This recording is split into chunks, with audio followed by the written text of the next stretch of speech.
The sleeping giant is waking up. Todd Whitting is out at Houston, and a new baseball coach is on the way.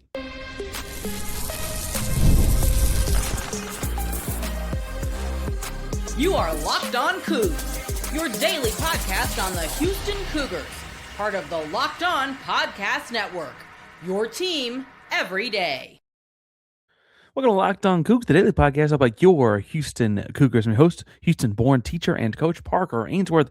And whether a Houston fan or just a hater who came to stop by, thank you for making Locked On Coogs your first listen of the day to do each and every day as the everydayer that you are. If you want to join the Everydayer Club, hit subscribe down below. We'll tell you more about how to get more content on all that later.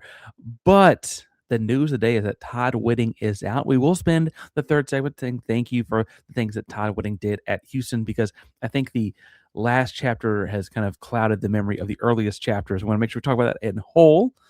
I'll talk about in the second segment. It doesn't even matter who coaches at the University of Houston in the second segment, because there's some other problems too. It's not just the coaching. But first and foremost, we got to open with who it could potentially be. Today's episode is brought to you by everybody's over at FanDuel. Best place to get on the action is looking at the NBA playoffs. We're down to just a few teams left. Conference finals underway this week. Get in on the action over at FanDuel right now, FanDuel.com. Other action happening is that Houston is hiring a new baseball coach. And look, there are a lot of names out there, a lot of routes to go. There has been some names pushed out by the Houston Chronicle. I think Duarte is the lead guy there, obviously, but he tweeted out some, put some more in an article. Kendall Rogers, D1 Baseball, put out some. A couple other people have put out this and that and the third. And I kind of going through these names or whatever. A couple have stuck out to me. There's a couple that kind of correspond with what I'd heard earlier, but I don't feel comfortable reporting that necessarily. I don't have the sourcing and double checking and whatever, but it's interesting to hear things. Mississippi State's Chris Lemonis is a name that probably has the most success of anyone. He's been out for a year, I believe. He did win a College World Series in Omaha in 2021 at Mississippi State. He largely is considered to be a guy that kind of rode someone else's coattails in that. The program kind of fell off and got fired kind of suddenly in his last year there in 2025. But he does have success at the top, and honestly, Houston's got a long way to get there. He's a candidate to keep an eye on, per the Chronicle. Joey Hawkins as well feels very tied to the state of Missouri. He's a fast riser, young guys at Missouri State presently as the head coach there, but this would be a big jump up in terms of caliber of baseball. So maybe a guy to keep an eye on. More close to home, Lamar's Will Davis. He's from Shreveport, played at LSU. On the younger side, I think if you're looking at that smaller school coach moving up, I think Will Davis makes a lot of sense. Missouri's head coach, Carrick Jackson, got leaked in this report, but I don't see the connection there. He's not really from Texas or Houston. He'd probably be an expensive hire coming from Missouri. Look, he's a fast riser. Was at Southern in 2018, Memphis 2023, now he's at Missouri. He's also from St. Louis, so I don't think that's that realistic, but there may be connections there that we'll see unfold. A guy that I think there are connections to be making that people are noticing, Nebraska pitching coach Rob Childress, probably better known as the former head coach at Texas A&M, was there for 15 seasons. Now, it did kind of peter out then at the end of his time with the Aggies, but ultimately, I think Rob Childress is a very guy that can have a lot of success, is a very strong head coach when he's motivated. I think the things that kind of got stale there at A&M, and after being out of the limelight for a year, as he's, like I said, just been a pitching coach at Nebraska.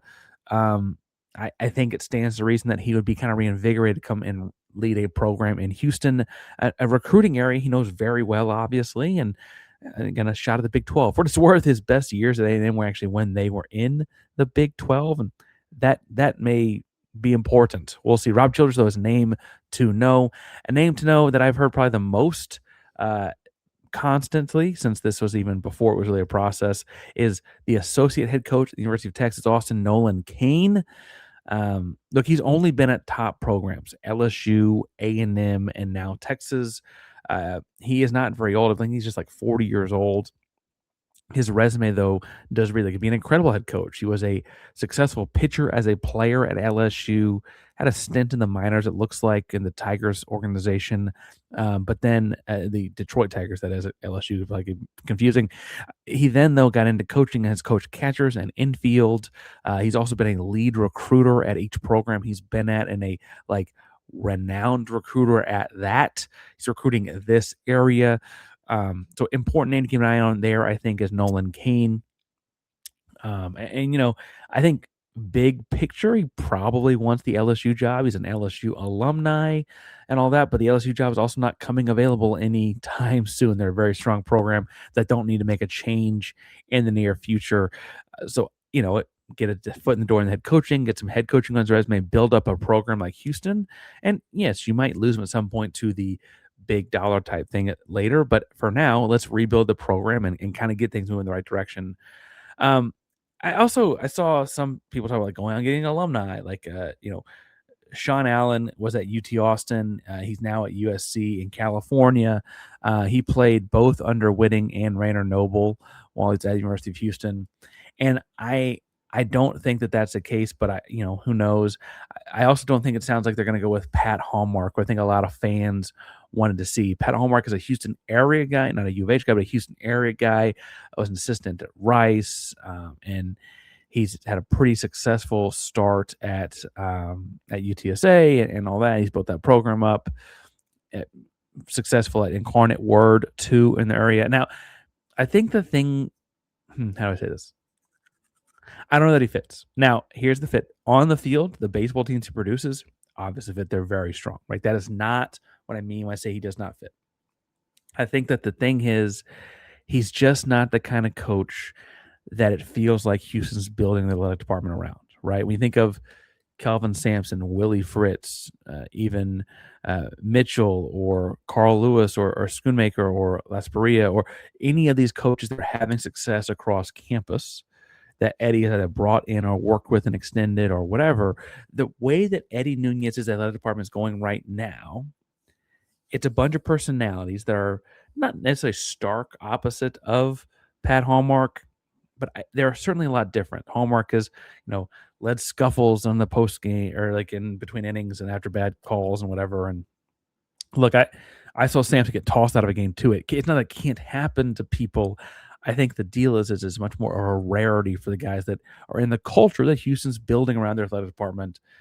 Even if Hallmark wins games, I think you can find other ways to win games. Now, Hallmark is also being circulated around several other power forward jobs, between the trouble, the fit, the cost, comparing those other schools. It sounds like Houston's actually the one that's not interested in Pat Hallmark. I think that rubbed a lot of people the wrong way. It's like, well, then what are we even doing? We can't go get a very successful coach down the road to move up from the group of five to the power four. What are we even doing? And I think that's normally something I'd agree with, except I actually kind of see why they're not going down this rabbit hole of Pat Hallmark, especially. Look, let's just be honest. In state, you got other powerful programs will probably be making coaching changes in baseball. It might not be worth even kicking the can to see what's in there. I think that truthfully, when I read that Houston was not interested in Hallmark, I was like, okay, you know, and Nunez has only had a couple years on the job, but I think he's earned the benefit of the doubt given the moves that they've made. I kind of liked the hires they've got.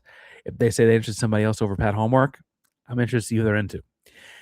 The guy I'm most intrigued by is that Nolan Cain, and obviously I mentioned him and so I sat on his name the longest. But I want to reiterate, this is a guy that was a high-end top recruiter at LSU, Texas A&M, and Texas. And while those schools all have more resources, NIL dollars, than Houston, I do think it stands to reason that he understands this region of the world as well as anyone. He understands what talent looks like when he sees it. He's also just 40, which is a early end of his head coaching career. He'd still be able to relate to a lot of players and stuff like that as far as that. 'Cause he's not like a young guy, he's not his early 30s, but like he could still relate to them. He has high success. He's very successful, high-end success across all three places. As a player, he played on a national championship team at LSU too. Um, I really like though this guy that has been the recruiting coordinator, lead recruiter, that has been a pitcher himself, but has also coached several positions on the infield. And like, I think that he just checks a lot of boxes. I also think it's worth pointing out that like when Schlossnagle left A&M for Texas. It was like the first, reportedly, sounds like it was the first call that Schlossnagle looked at to make sure he got with him to pull from Texas A&M to Texas with him, and that was a controversial move. And Schlossnagle lost a lot of people. The article reads like it, but one of the first calls was make sure he brought Nolan Cain. I I think he's a guy I'd like to have. And yes, if the LSU job opens up in 2034, might you lose him? Yes. But it's not often you keep a baseball coach for 16 years like Houston's done back to back baseball coaches, right? That's 16 years of Whitting, 16 years of Rayner Noble. And frankly, that's you can go back to Noble having played for the previous administration. Like this has been kind of the same culture and vibe around the program in a lot of ways for the better part of 40 years. And so it's going to take a lot of shifting and changing. And if Nolan Cain comes in and things do shift and change and what have you, um, so he gets the LSU job in 2034.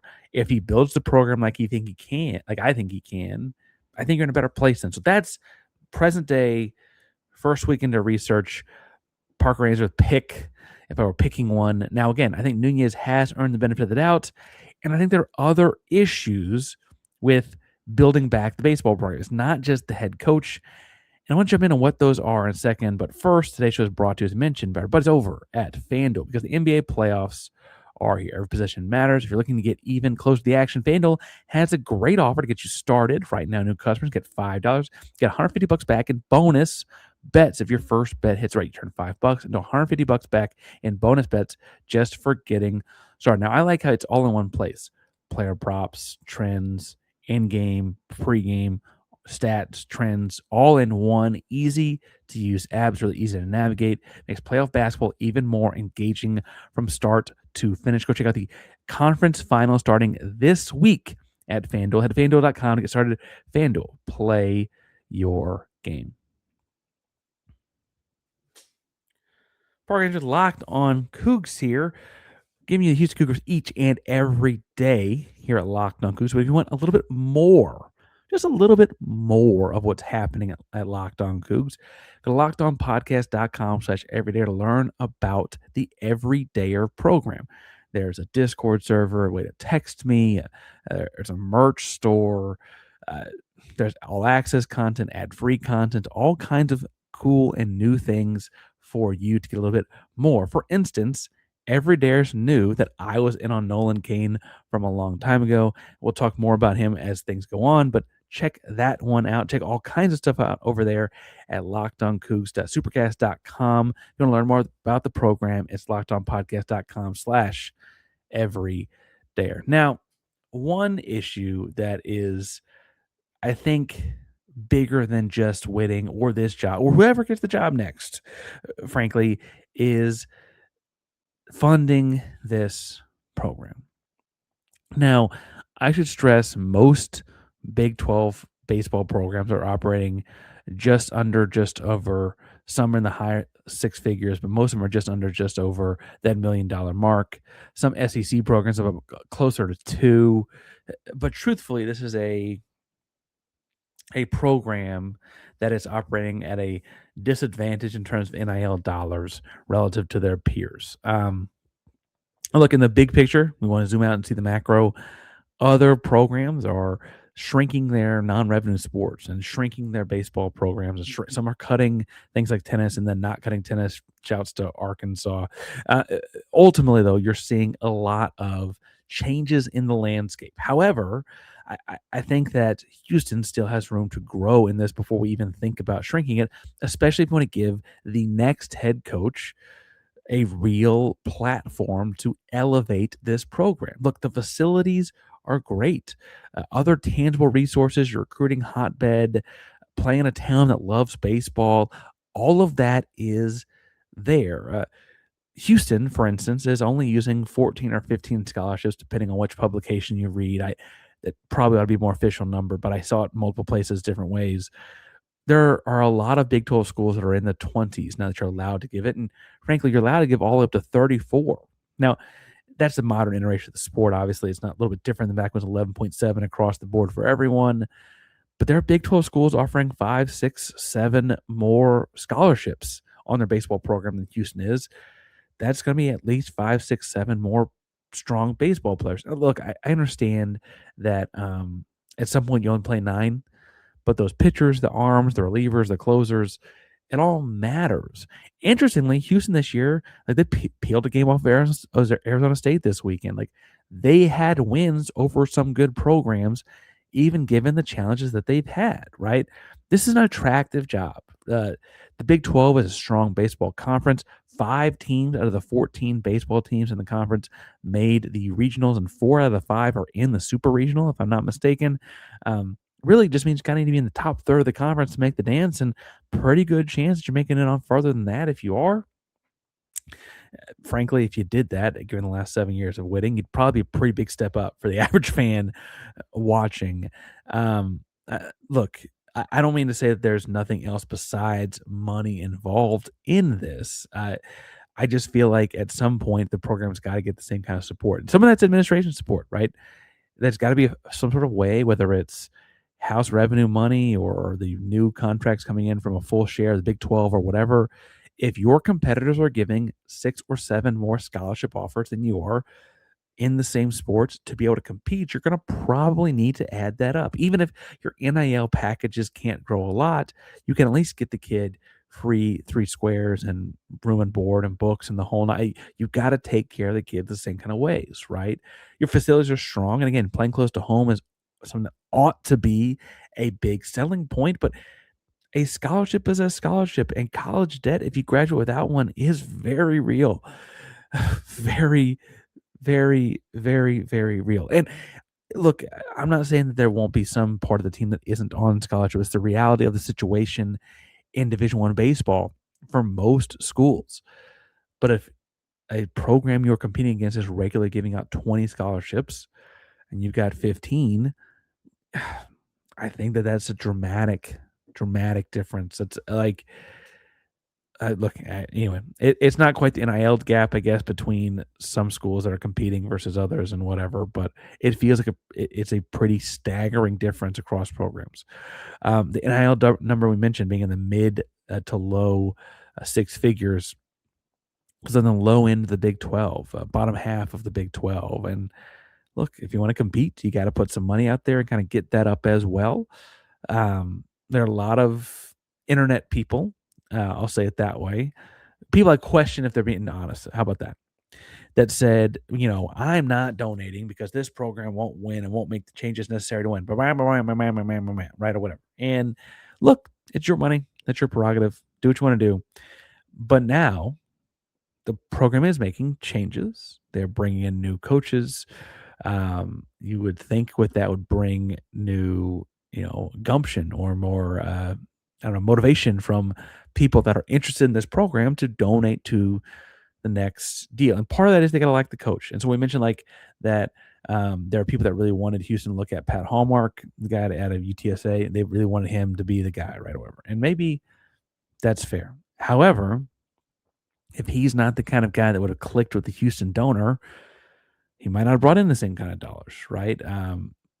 If you want to go out and get the guy from Missouri State, Joey Hawkins, he has got to come down here and make some money in a place he's never really spent a lot of time. Can he, with the Missouri State background and a new place where he's not as connected, can he draw that kind of dollar amount? He's a pretty invigorating guy to listen to when you like watch him on YouTube, stuff like that, trying to get to know his character. But it stands to reason that'd be hard for him to do. And look, I should stress too, regardless, NIL dollars, investment from the program, from the other department, whatever.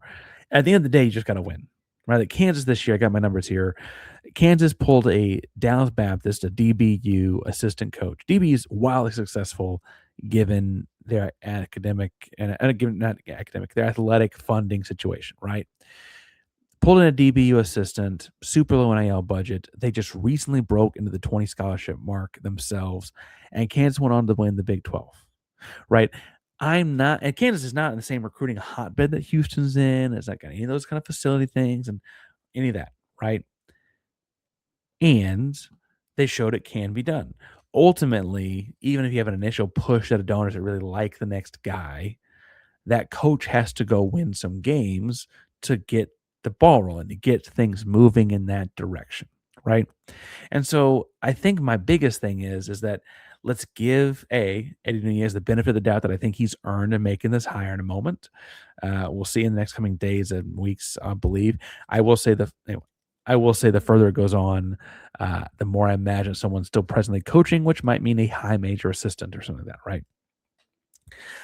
I also think though that after that investment, like you got to kind of keep that investment going for a couple of years to give the guy time to win the games. And then if they haven't won the games, make your decision. It's your money, right? But if you said you're going to do it, I think you're kind of on the hook for a minute. If you ask me, it's personally, if you ask me. Also, if you ask me, I think there is some thank you to be said to Todd Whitting, even given that the program had a rough couple of years here at the end. I want to try to do that in a moment. But first,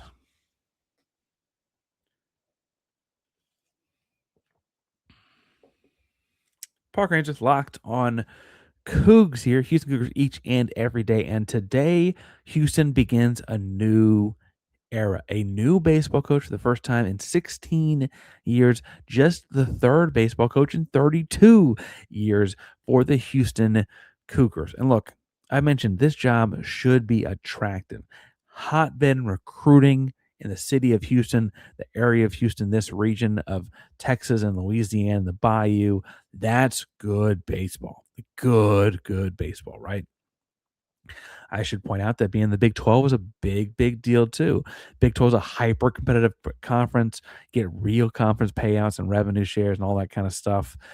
That should be good news for Houston baseball, right? That should facilities are pretty strong actually when we compare them across things. I know we've had that doubt in years past, decades past with other facilities on campus. Baseball's doing pretty strong. Baseball's doing pretty well when you compare things across the board. There's a reason I joke with the other day we had Bobby on to talk golf. I remember that. Go back and check it out. We're girls golf team, Chaz girls golf team, very strong, right? And obviously historic stuff they got going on. We had Bobby talking about girls golf, and off pod we talked about like, look, there's a reason Kelvin Sampson's got his athletes running around the baseball field and using those facilities for outdoor training. It's pretty strong. It's pretty strong field and turf and all that. But with Todd Whitting specifically, right? He had those at his disposal and I think raised expectations at Houston. I think that's the key thing to me is like he's almost a victim of his own raised expectations. 16 years in, he replaced a guy that's been there 16 years himself and Rainer Noble. Rainer been there from 94 to 2010. And for what it's worth, getting in Rainer Noble was not a search either. So Whitting played for Rainer and Rayner had played for Bragg Stockton, the coach before him. And so you're really looking at the first like coaching search in what was it, almost 40 years. And first chance to kind of break away from what those guys, whether it's Stockton, Rayner, or now Whitting, have kind of put together. And look, if you look at the negatives in Whitting's first 3 years in the Big 12, he won a total of just 26 conference games and kind of spiraled there at the end. It got away from him. This is not a very strong program the last couple of years as far as competing in the Big 12 goes. He took one big gamble I'll talk about in a minute. But all that aside, I do think it's worth pointing out like his first 8 years of Houston, his first half of his career as a Cougar head coach, they went to 3 regionals and a super regional. And they had not been to the tournament a couple of years there in the Conference USA days, and they suddenly started making it as soon as they got to the American Athletic Conference, right? They had a pretty good run in the first part of his time at Houston. And I think that expectation raised was like, hey, you can do this in the American. There's no reason you can't keep doing this as this program grows. Like, why does this have to stop all of a sudden, right? And then they went to the pandemic, which hurt a lot of things, crossed a lot of whatever, right? But they came out of that and look, they went to Super Regional in 2018, I believe. And then in 2022 and 2023, they won 37 and 36 games respectively and didn't make the tournament. And that's in large part because the schedule was intentionally set up to be so light. It was a very light non-conference schedule, and it drew some ire at the time, It was defended ultimately as a way to kind of warm up to American Athletic Conference play and get ready for an extended season that never really came. And ultimately, it really led to a team and a program that was not ready for the Big 12 and has struggled in the Big 12. And that's, I think, the downside of that legacy. Now, the first side of that, again, that first 8 years, three regionals and super regional, won the American Athletic Conference three times the regular season, two times in the tournament. Uh, Whitting was American Athletic Conference's Coach of the Year in 2018. And look, he's got the second most wins in program history. He 408 teams, 498 wins come from before he got to the Big 12. So it's obviously the Big 12 is a big jump, but he had some pretty successful seasons. He sent 49 guys to MLB draft, had 49 guys drafted in the Major League Baseball. He led the American Athletic Conference in top 10 picks in the decade in the conference. Like he has these highlights that I think get overshadowed by what came at the end. And so I think that as we look at a program that has expectations that people want to see excel and succeed, I think the reality is the reason we think of this program as one that can excel and succeed outside of general like optimism, I guess, is because Whitting himself did it when he probably shouldn't have been able to. Probably shouldn't have as an emerging, moving to American out of Conference USA. Shouldn't have had a chance to be as big and strong as it was. And it was. And okay, now where's the key? How do you keep building on that? Where do you keep building on that, right? So I say thank you to Todd Whitting, not because I approve of or think highly of winning just 26 conference games across 3 years. That's not okay. There's a reason that they didn't renew the contract, right? But I do think that the expectation, like, hey, why can't we make the regionals? Why can't we make the tournament? Why can't we do that more often or 4 out of 5 years or something like that? That's an expectation that got set up because Todd Whitting had kind of gotten them to that point, and then very quickly it fell off that point. Like, hey, well, where'd the growth go, right? That growth was Whitting. It was his guys, his recruits, his staff, and then it all fell way through, right? So the gift and the curse of that success in the first half of his time at Houston is that people were kind of waiting for it to happen again. Now, ultimately, I would also point out that Todd Whitting is, as I mentioned earlier, an alumni. He played baseball at Houston under Noble, and I think that if we're being honest here, being an alumni probably bought him some extra time and wiggle room, probably bought him a little bit longer leash to get this fixed and get this figured out, right? People wanted it to be him because he's a easy to like alumni that was trying to bring the program back, right? And I think it's worth pointing out they let his contract expire. They're not firing him early, right? They didn't cutting things open in the middle. His contract's set to expire at the end of the season. With not making the Big 12 conference tournament this week, their season's officially over. He's done. It's that simple. There's no more extension talk. You're out, bud. And I think that there's an almost level of more respect there. He's not officially ever been fired for whatever that's worth. And so I think that I think that his demise here or the end of it is going to overshadow a lot of things. And I think that the future of Houston baseball is bright. Again, there's all these reasons to be optimistic about it. They got to make a big hire. We'll be following news and nuggets throughout the course, the process here at Locked On Coogs. So you want to hit subscribe down below and the bell so you know when things go live, obviously. But all of that is to say that Todd, I think, got us to the point where we could be disappointed in the team playing Big 12 baseball and not being super successful at it. Because truthfully, there are a whole lot of teams in America that would also be very not successful in the Big 12, but would be happy to be there. And Houston, after Todd Whitting came through, is not happy to just be there any longer. Look, when you bring, as I mentioned, all things down as the search unfolds, we got official visit season upon us. As we get to official visit weekends, we're breaking down who's on first and who's visiting where. More of that over at Locked On Coogs. So subscribe to the bell so you know when things go live. Locked On Coogs. Remember to Locked On Podcast Network. It means your team every day. Go Coogs.